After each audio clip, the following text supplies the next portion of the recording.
menggunakan atribut lembaga ataupun yang lainnya. Karena di sini kita cuma kita bubar barisan.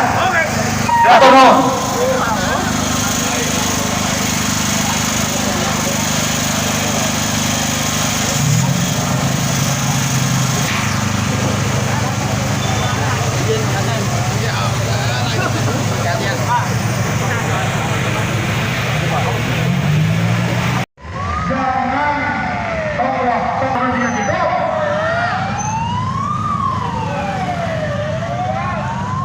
Saya ingat beberapa hari ke belakang saya chatting menyampaikan aspirasi mewakili masyarakat Subang terkait penyelenggaraan pilkada yang syarat dengan pelanggaran money politik yang memang secara populer kita katakan seperti ibarat kentut, tidak terlihat tetapi ada bau dan tidak ada bunyi, tapi sulit untuk melihat siapa yang menjadi pelakunya. Tapi sebetulnya kalau money politik ini kemudian bisa didalami oleh petugas yang profesional, kita harapkan ini bisa terungkap.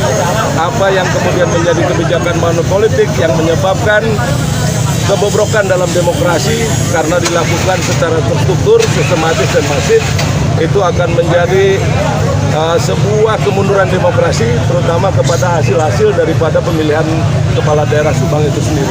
Kita nggak mau ke depan pimpinan Subang adalah produk dari praktek money politik yang dilaksanakan secara struktur, sistematis dan masif tersebut. Demikian. Nah, hari ini kan KPU sedang melakukan rencananya mau melakukan rapat pleno. Harapan Bapak seperti ini. Apa harapannya ke depan? Ya, kalau tadi disampaikan oleh perwakilan bahwa idealnya aspirasi masyarakat adalah KPU bisa menghentikan pleno, bisa kembali melihat apa yang sudah berjalan itu tidak sesuai karena ini masifnya ini sudah sangat umum, terbuka sekali, melibatkan banyak pihak, terstruktur bahkan terencana dengan baik dan terdampak secara meluas seperti itu. Nah, karena kemudian KPU juga berdasarkan kepada peraturan perundang-undangan, maka karenanya kita juga menghormati.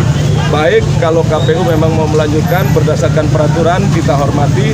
Namun pengawalan terhadap pengawasan dan proses yang sudah kita ajukan, pengaduan-pengaduan di Bawaslu agar juga disikapi seperti tadi dikatakan, Bawaslu sebagai badan pengawas pemilu bukan sebagai badan penerima pengaduan. Sebagai Bawaslu yang sesungguhnya bisa melaksanakan tugas tidak hanya berdasarkan kepada prosedural formal yang tidak bisa menjangkau kepada hati nurani rakyat, tetapi juga lebih bisa sampai kepada masyarakat yang terbawah yang terlindungi hak-hak politiknya, seperti itu.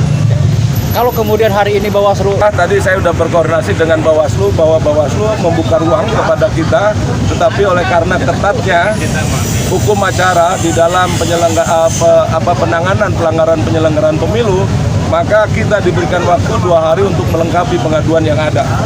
Itu akan kita penuhi karena sejatinya bukti-bukti yang ada sebetulnya masif. Hanya kalau itu diartikan ke dalam pengertian hukum yang dibuat secara strict memang agak kesulitan. Kenapa? Karena ketakutan, kekhawatiran, kecemasan itu melanda masyarakat bawah yang nyata-nyata selama ini digunakan sebagai alat untuk melakukan money politik secara meluas, masif dan terstruktur dengan modal 20.000 satu amplopnya.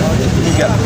Jadi kalau kemudian nanti kita memandang berpendapat bahwa Bawaslu tidak bisa melaksanakan tugas dengan baik, maka kita akan melakukan kontrol sosial secara terus-menerus mengawal penyelesaian pengaduan sampai dengan titik akhir sesuai dengan peraturan perundangan. Kalau tadi disampaikan apakah akan ke MK, tentu kita akan melihat bagaimana proses di Bawaslu berjalan. Kita harapkan Bawaslu bisa memberikan putusan yang seadil-adilnya dan sebenar-benarnya sesuai dengan keadilan demokrasi, keadilan politik bagi masyarakat Subang. Demikian.